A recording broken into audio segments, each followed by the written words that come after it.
District Center for Community Arts presents Pygmalion by George Bernard Shaw. Act 5. Mrs. Higgins's drawing room. She is at her writing table as before. The parlour maid comes in. Mr. Henry, ma'am, is downstairs with Colonel Pickering. Well, show them up. They're using the telephone, ma'am. Telephoning to the police, I think. What? Mr. Henry's in a state, ma'am. I thought I'd better tell you. If you had told me that Mr. Henry was not in a state, it would have been more surprising. Tell them to come up when they're finished with the police. I suppose he's lost something. Yes, ma'am. Oh, go upstairs and tell Miss Doolittle that Mr. Henry and the Colonel are here. Ask her not to come down until I send for her. Yes, ma'am. Look, Mother, here's a confounded thing. Yes, dear. Good morning. What is it? Eliza's bolted. You must have frightened her. Frightened her? Nonsense. She was left last night, as usual, to turn out the lights and all that, and instead of going to bed, she changed her clothes and went right off. The bed wasn't slept in. She came in a cab for her things before 7 this morning, and that fool, Mrs. Pierce, let her have them without telling me a word about it. What am I to do? Do without, I'm afraid, Henry. The girl has a perfect right to leave if she chooses. But I can't find anything. I don't know my appointments I've got. Good morning, Mrs. Higgins. Has Henry told you? What does that arse of an inspector say? Have you offered a reward? You don't mean to say you've set the police after Eliza? Of course. What are the police for? What else could we do? The inspector made a lot of difficulties. I really think he suspected us of some improper purpose. Well, of course he did. What right have you to go to the police and give the girl's name as if she were a thief or a lost umbrella or something? Really? But we want to find her. We can't let her go like this, you know, Mrs. Higgins. What were we to do? You have no more sense, either of you, than two children. Why, Mr. Henry, a gentleman wants to see you. Very particular. He's been sent on from Wimpole Street. Oh, bother, I can't see anyone now. Who is it? A Mr. Doolittle, sir. Doolittle? Do you mean the dustman? Dustman?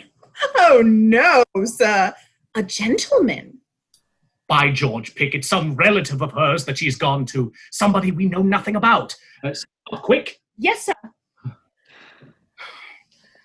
Genteel relatives. Now we shall hear something. do you know any of her people? Only her father, the fellow we told you about. Mr. Doolittle. Doolittle enters. He is brilliantly dressed in a new fashionable frock coat. A flower in his buttonhole, a dazzling silk hat, and patent leather shoes complete the effect.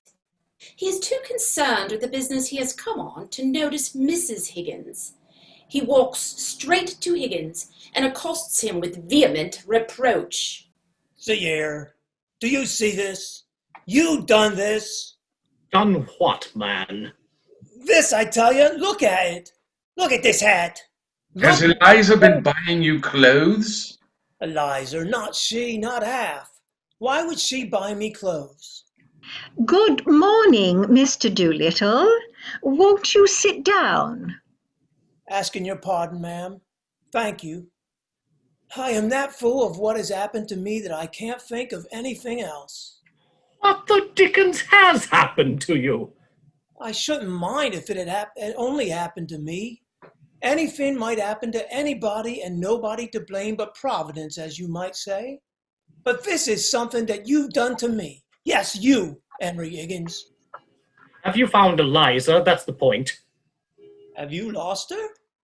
Yes. You have all the luck you have. I ain't found her, but she'll find me quick enough now after what you done to me. But what has my son done to you, Mr. Doolittle? Done to me? ruined me, destroyed my happiness, tied me up and delivered me into the hands of middle-class morality. You're raving. You're drunk. You're mad. I gave you £5. After that, I've had 2 conversations with you at £0.50 an hour. I've never seen you since. Oh, drunk am I? Mad am I? Tell me this.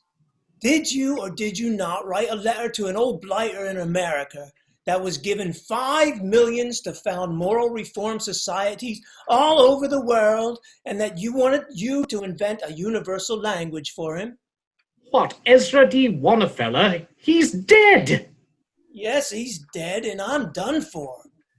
Now, did you or did you not write a letter to him to say that the most original moralist at present in England, to the best of your knowledge, was Alfred Doolittle, a common dustman? Oh. After your last visit, I remember making some silly joke of the kind. Ah! After you may well call it a silly joke. It put the lid on me right enough. Just give him the chance he wanted to show that Americans is not like us, that they recognize and respect merit in every class of life, however humble. Them words is in his bloomin' will, in which Henry Higgins, thanks to your silly joke, he leaves me a share in his pre-digested cheese trust worth $3,000 a year, on condition that I lecture for his Wannafeller Moral Reform World League as often as they ask me. Up to 6 times a year. The devil he does. Huh. What a lark. A safe thing for you, Doolittle. They won't ask you twice. It ain't the lecturing I mind. I'll lecture them blue in the face, I will, and not turn a hair. It's making a gentleman of me that I object to. Who asked him to make a gentleman of me? I was happy. I was free. I touched pretty nigh everybody for money when I wanted it. Same as I touched you, Henry Higgins. Now I am warranted, tied neck and heels, and everybody touches me for money. It's a fine thing for you, says my solicitor. Is it, says I. You mean it's a good thing for you, I says. When I was a poor man and had a solicitor once, they found a pram in the dust cart. He got me off and got shut of me, and got me shut of him as quick as he could. Same with the doctors. Used to shove me out of the hospital before I could hardly stand on me own legs and nothing to pay. Now they finds out that I'm not a healthy man and can't live unless they looks after me twice a day. Oh, in the house, I'm not let to do a hand's turn for myself. Somebody else must do it and touch me for it. A year ago, I hadn't a relative in the world except for 2 or 3 that wouldn't speak to me. Now I've 50 and not a decent week's wages among the lot of them. I have to live for others and not for myself. That's middle-class morality. You talk of losing Eliza?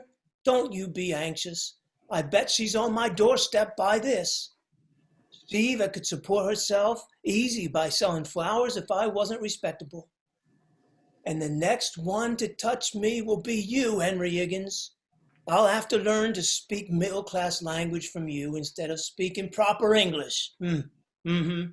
That's where you'll come in, and I dare say that's what you done it for. But, my dear Mr. Doolittle, you need not suffer all this if you are really in earnest. Nobody can force you to accept this bequest. You can repudiate it. Isn't that so, Colonel Pickering? I believe so. That's the tragedy of it, ma'am.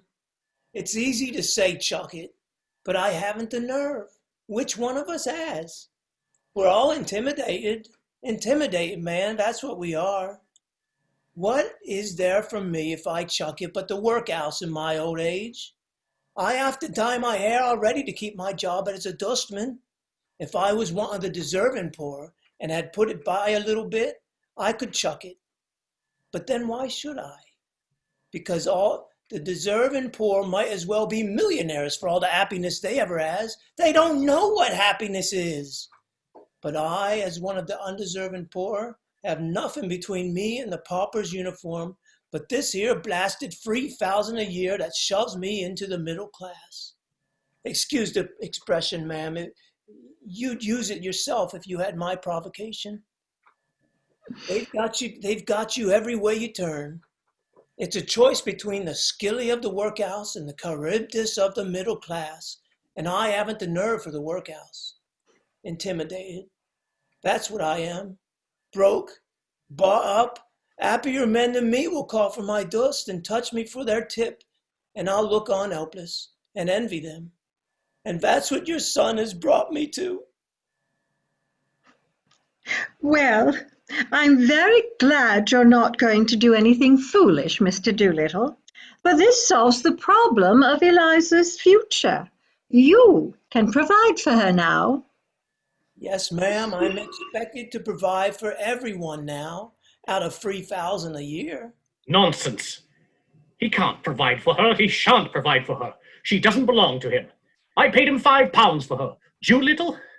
Either you're an honest man or a rogue. A little of both, Emery. Like the rest of us, a little of both. Well, you took money for the girl, and you have no right to take her as well. Henry, don't be absurd.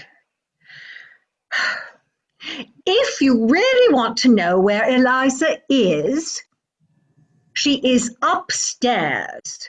Upstairs? Then I shall jolly fetch her downstairs. Be quiet, Henry. Sit down. Sit down, dear, and listen to me. Oh, very well, but I think you might have told me this a half an hour ago. Eliza came to me this morning. She passed the night partly walking about in a rage, partly trying to throw herself into the river and being afraid to, and partly at the Carlton Hotel. She told me of the brutal way you two treated her. What? My dear Mrs. Higgins, she's been telling you stories. We didn't treat her brutally. We hardly said a word to her. We parted on particularly good terms. Higgins, did you bully her after I went to bed? Just the other way around. She threw my slippers in my face. She behaved in the most outrageous way. I never gave her the slightest provocation. The slippers came bang into my face the moment I entered the room, before I had uttered a word. But why? What did we do to her? I think I know pretty well what you did. The girl is naturally rather affectionate, I think. Isn't that so, Mr. Doolittle? Very tender-hearted, ma'am. Takes after me. Just so. She had become attached to you both. She worked very hard for you, Henry. I don't think you quite understand what anything in the nature of brain work means to a girl like that. Well, it seems that when the day of the trial came, she did this wonderful thing for you without making a single mistake.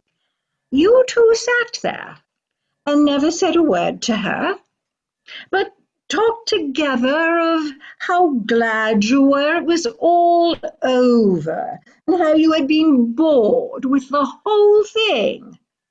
And then you were surprised that she threw your slippers at you? I should have thrown the fire irons at you. We said nothing, except that we were tired and wanted to go to bed. Did we, Pick? That was all. Quite sure. Absolutely. Really, that was all. You didn't thank her, pet her, admire her, or tell her how splendid she'd been? But she knew all of that. We didn't make speeches to her, if that's what you mean. Perhaps we were a little inconsiderate. Is she very angry? Well, she won't go back to Wimpole Street, especially now that Mr. Doolittle is able to keep up the position you have thrust on her. But she says she is quite willing to meet you on friendly terms and let bygones be bygones. Is she, by George? Oh, If you promise to behave yourself, Henry, I'll ask her to come down. If not, go home, for you have taken up quite enough of my time. oh, all right. Very well. Pick, you behave yourself. Let us put on our best Sunday manners for this creature that we have picked up out of the mud. Now, Henry Higgins, have some consideration for my feelings as a middle-class man. Remember your promise, Henry.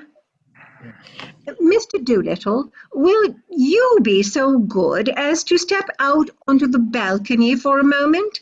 I don't want Eliza to have the shock of your news until she's made it up with these gentlemen. Would you mind? As you wish, lady. Anything to help Henry keep her off my hands.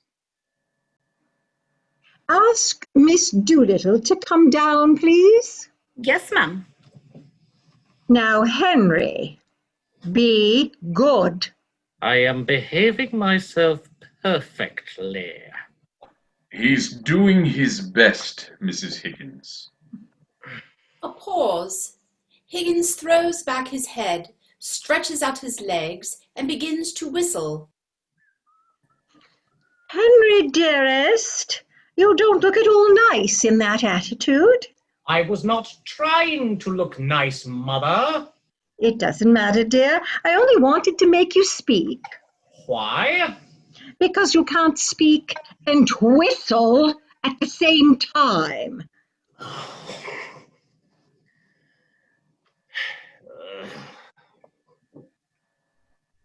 Where the devil is that girl? Are we to wait here all day? Eliza enters, sunny, self-possessed, and giving a staggeringly convincing exhibition of ease of manner. She carries a little work basket and is very much at home. Pickering is too much taken aback to rise. How do you do, Professor Higgins? Are you quite well? Am I? Oh, but of course you are. You are never ill. So glad to see you again, Colonel Pickering. Quite chilly this morning, isn't it? Don't you dare try this game on me. I taught it to you, and it doesn't take me in. Get up and come home, and don't be a fool. Eliza takes a piece of needlework from her basket and begins to stitch at it, without taking the least notice of this outburst. Very nicely put indeed, Henry. No woman could resist such an invitation. You let her alone, Mother. Let her speak for herself. You will jolly well see whether there's an idea in her head that I haven't put in there, or a word in her mouth that I haven't put in there. I tell you, I have created this thing out of the squashed cabbage leaves of Covent Garden, and now she pretends to play the fine lady with me. Yes, dear. But you'll sit down, won't you? Will you drop me altogether now that the experiment is over, Colonel Pickering? Oh, don't. You mustn't think of it as an experiment. It shocks me somehow. Oh, I'm only a squashed cabbage leaf. No! But I owe so much to you that I should be very unhappy if you forgot me. It's very kind of you to say, Miss Doolittle. It's not because you paid for my dresses. I know you are very generous to everybody with money, but it was from you that I learnt really nice manners, and that is what makes one a lady, isn't it? You see, it was so very difficult for me with the example of Professor Higgins always before me. I was brought up to be just like him, unable to control myself and using bad language on the slightest provocation. And I should never have known that ladies and gentlemen didn't behave like that if you hadn't been there. Well, oh, that's only his way, you know. He doesn't mean it. Oh, I didn't mean it either when I was a flower girl. It was only my way, but you see, I did it. And that's what makes the difference after all. No doubt. Still, he taught you to speak, and I couldn't have done that, you know? Of course, that is his profession. Damnation! It was just like learning to dance in the fashionable way. There was nothing more than that in it. But do you know what began my real education? What? Your calling me Miss Doolittle that day when I first came to Wimpole Street. That was the beginning of self-respect for me. And there were 100 little things you never noticed because they came naturally to you. Things about standing up and taking off your hat and opening doors. Oh, that was nothing. Yes, things that showed you thought and felt about me as if I was something better than a scullery maid. Though, of course, I know you would have been just the same to a scullery maid if she had been let in the drawing room. You never took off your boots in the dining room when I was there. You mustn't mind that. Higgins takes off his boots all over the place. I know. I am not blaming him. It is his way, isn't it? But it made such a difference to me that you didn't do it. You see, really and truly, apart from the things anyone can pick up, the dressing and the proper way of speaking and so on, the difference between a lady and a flower girl is not how she behaves, but how she's treated. I shall always be a flower girl to Professor Higgins, because he always treats me as a flower girl, and always will, but I know I can be a lady to you because you always treat me as a lady, and always will. Please don't grind your teeth, Henry. Well, this is really very nice of you, Miss Doolittle. I should like you to call me Eliza now, if you would. Thank you, Eliza. Of course. And I should like Professor Higgins to call me Miss Doolittle. I'll see you damned first. Henry, Henry. Why don't you slang back at him? Don't stand it. It would do him a lot of good. I can't. I could have done it once, but now I can't go back to it. Last night, when I was wandering about, a girl spoke to me, and I tried to get back into the old way with her, but it was no use. You told me, you know, that when a child is brought to a foreign country, it picks up the language in a few weeks and forgets its own.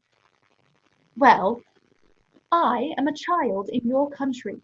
I have forgotten my own language and can speak nothing but yours.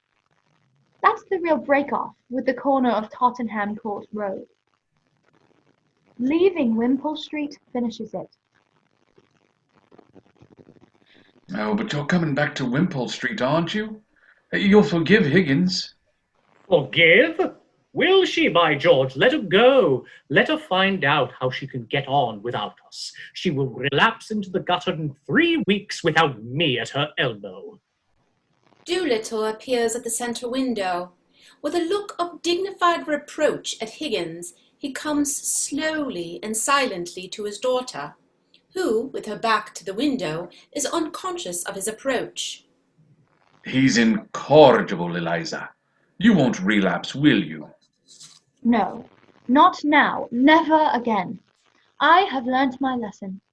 I don't believe I could utter one more of the old sounds if I tried. Doolittle touches her on her left shoulder. She drops her work, losing her self-possession utterly at the spectacle of her father's splendor. Ow! Aha! Just so! Ow! Ow! Ow! Victory! Victory! Can you blame the girl? Don't look at me like that, Eliza. It ain't my fault. I've come into money. Oh, you must have touched a millionaire this time, Dad. I have, but I'm dressed something special today. I'm going to St. George's, Hanover Square. Your stepmother is going to marry me.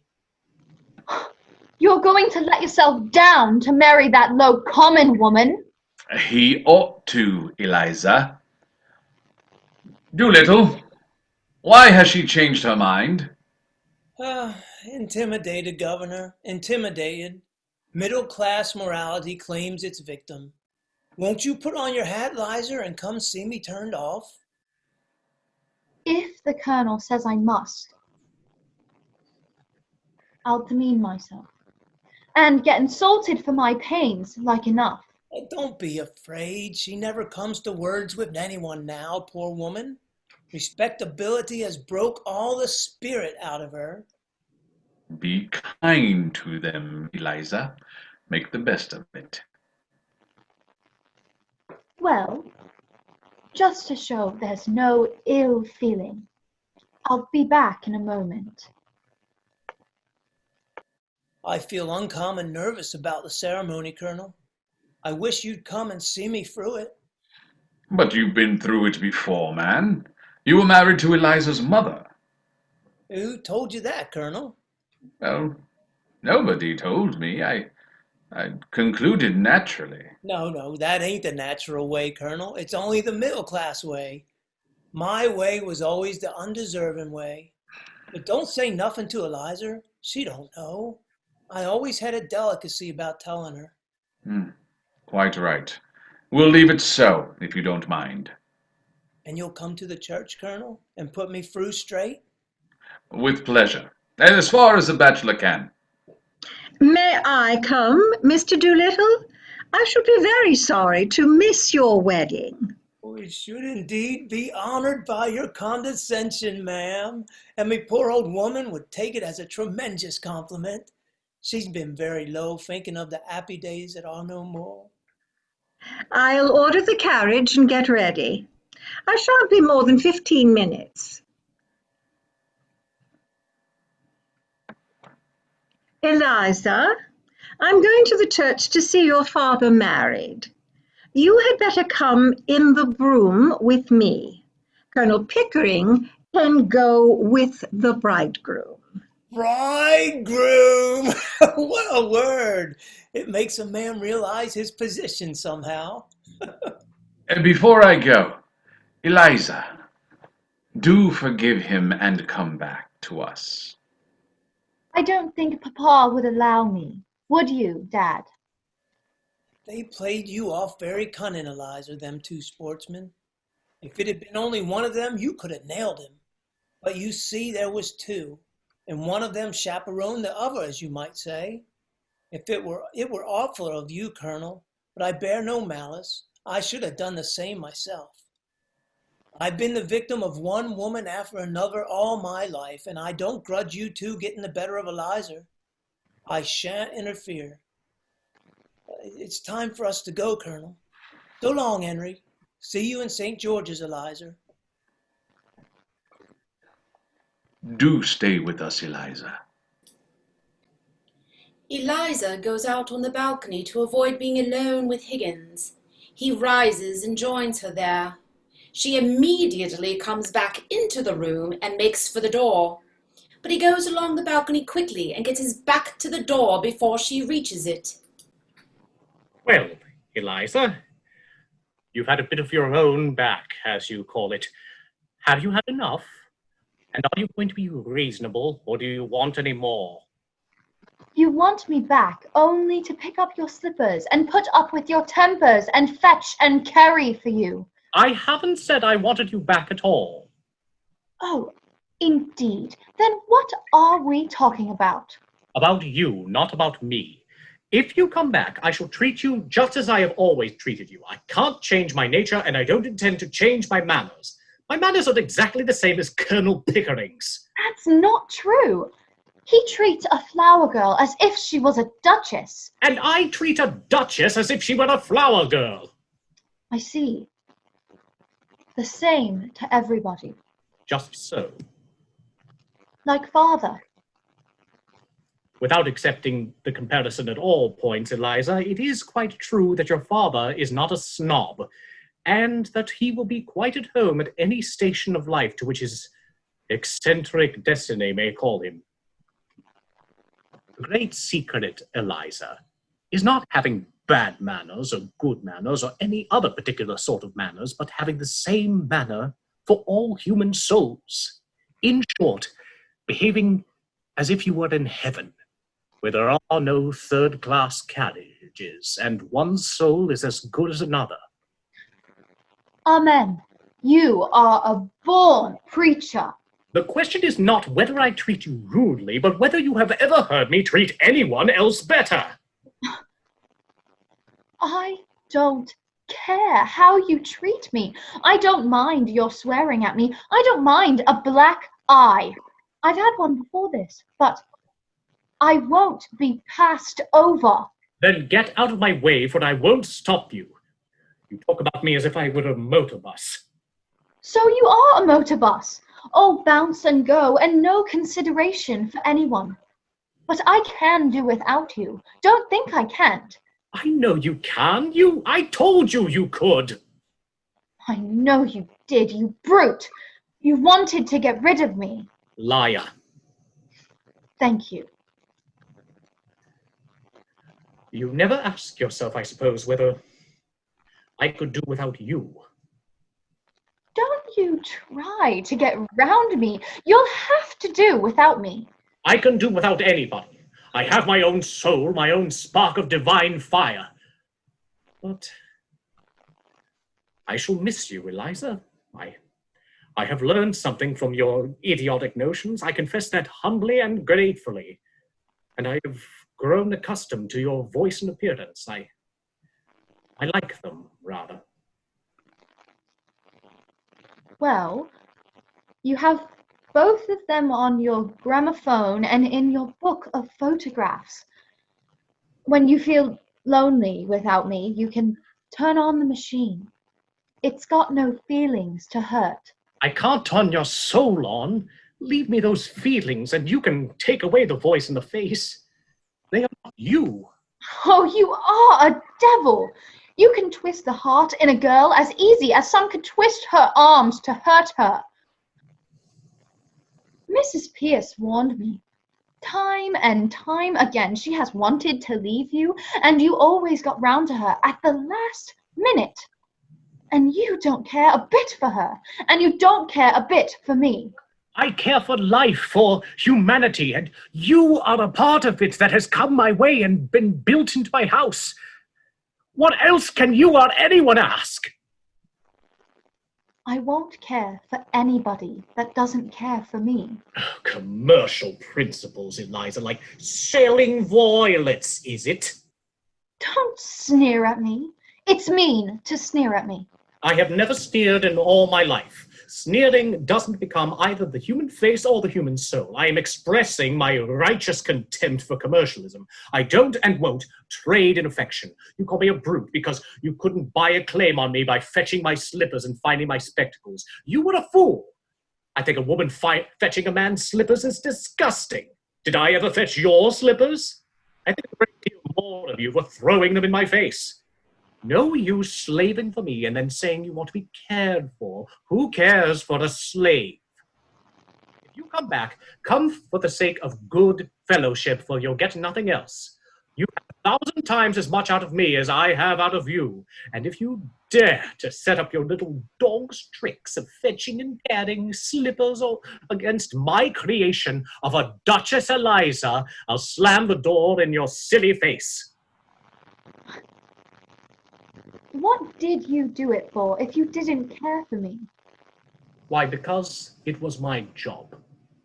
You never thought of the trouble it would make for me. Would the world ever have been made if its maker had been afraid of making trouble? Making life means making trouble. There's only one way of escaping trouble, and that's killing things. Cowards, you notice, are always shrieking to have troublesome people killed. I'm no preacher. I don't notice things like that. I notice that you don't notice me. Oh, Eliza, you're an idiot. I waste the treasures of my Miltonic mind by spreading them before you. Once for all, understand that I go my way and do my work without caring tuppence what happens to either of us. I am not intimidated like your father and your stepmother. So you can come back to me or go to the devil, which you please. What am I to come back for? For the fun of it. That's why I took you on. And you may throw me out tomorrow if I don't do everything you want me to? Yes, and you may walk out tomorrow if I don't do everything you want me to do. And live with my stepmother? Yes, or sell flowers. Oh, if only I could go back to my flower basket.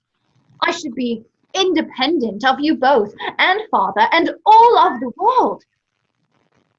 Why? Why did you take my independence from me? Why did I give it up? I'm a slave now, for all my fine clothes. Not a bit. I'll adopt you as my daughter and settle money on you if you like. Or would you rather marry Pickering? I wouldn't marry you if you had asked me. And you're nearer my age than what he is. Then he is, not then what he is. I'll talk as I like. You're not my teacher now. I don't suppose Pickering would, though. He's as confirmed an old bachelor as I am. That's not what I want. And don't you think it. I've always had chaps enough wanting me that way. Freddie Hill writes to me 2 and 3 times a day. Sheets and sheets. Damn his impudence. He has a right to like me. Poor lad, and he does love me. You have no right to encourage him. Every girl has a right to be loved. What, by fools like that? Freddie is not a fool. And if he's weak and poor and wants me, maybe he'd make me happier than my betters that bully me and don't want me. Can he make anything out of you? That's the point. Perhaps I could make something of him, but I never thought of us making anything of one another. And you never think of anything else. I only want to be natural. In short, you want me to be as infatuated about you as Freddie? Is that it? No, I don't. That's not the sort of feeling I want from you. And don't you be too sure of yourself, of me. I could have been a bad girl if I'd liked. I've seen more of some of the things than you, and for all your learning. Girls like me can drag gentlemen down to make love to them easy enough, and they wish each other dead the next minute. Of course they do. Then what in thunder are we quarreling about? I want a little kindness. I know I'm a common, ignorant girl, and you, a book-learned gentleman.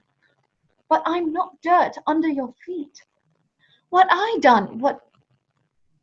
did was not for the dresses and the taxis. I did it because we were pleasant together, and I came to care for you, not to want you to make love to me, and not forgetting the difference between us, but more friendly-like. Well, of course, that's just what I feel. And how Pickering feels. Eliza, you're a fool. That's not a proper answer to give me. It's all you'll get until you stop being a common idiot. If you're going to be a lady, you'll have to give up feeling neglected if the men you know don't spend half their time sniveling over you and the other half giving you black eyes. If you can't stand the coldness of my sort of life and strain of it, go back to the gutter. Work till you are more of a brute than a human being, and then cuddle and squabble and drink until you fall asleep. Oh, it's a fine life, the life of the gutter. It's warm, it's real, it's violent. You can feel it through your thickest skin. You can taste it and smell it without any training or any work. Not like science and literature and classical music and philosophy and art. You find me cold, unfeeling, selfish, don't you? There won't be off with you to the sort of people you do like. Marry some sentimental hog or another with a lots of money and a thick pair of lips to kiss you with and a thick pair of boots to kick you with. If you can't appreciate what you've got, you'd better get what you can appreciate. Oh, you are a cruel tyrant. I can't talk to you. You turn everything against me. I'm always in the wrong, but you know very well all the time that you're nothing but a bully. You know I can't go back to the gutter, as you call it, and that I have no real friends in the world but you and the Colonel. You know well I couldn't bear to live with a low common man after you two.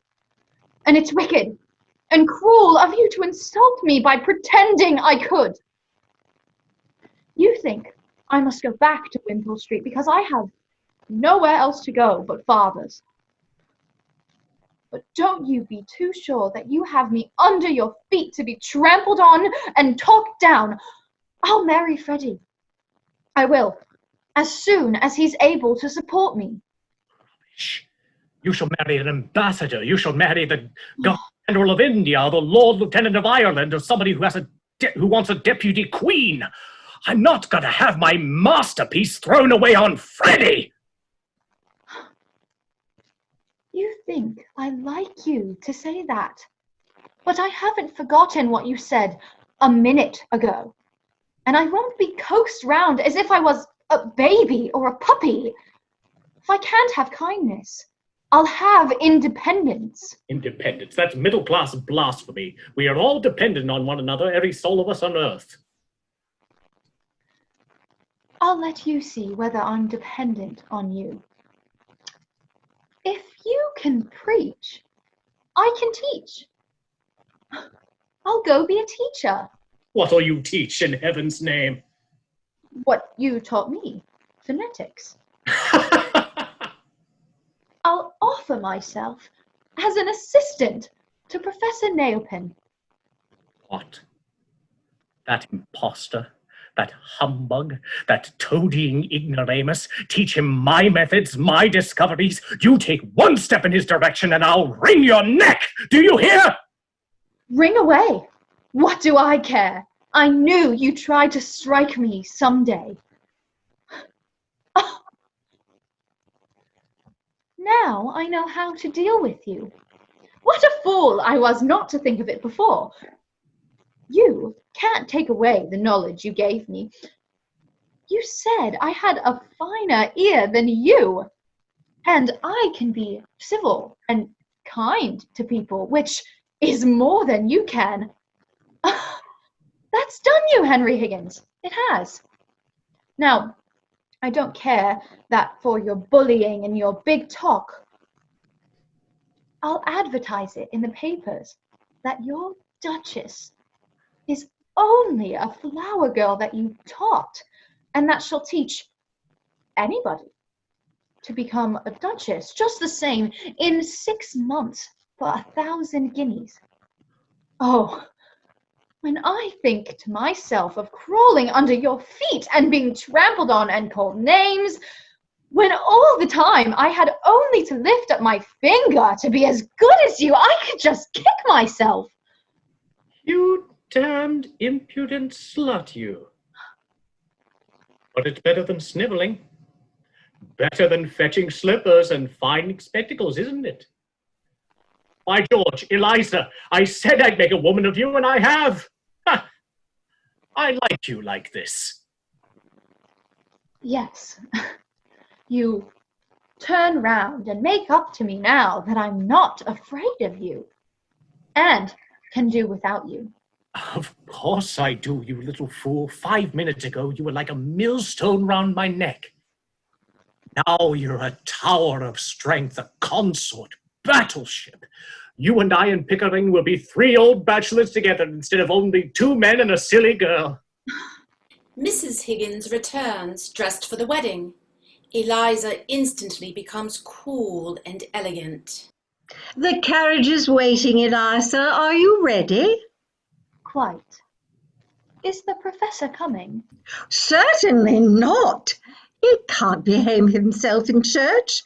He makes remarks out loud all the time on the clergyman's pronunciation. Then I shall not see you again, Professor. Goodbye. Goodbye, dear. Goodbye, Mother.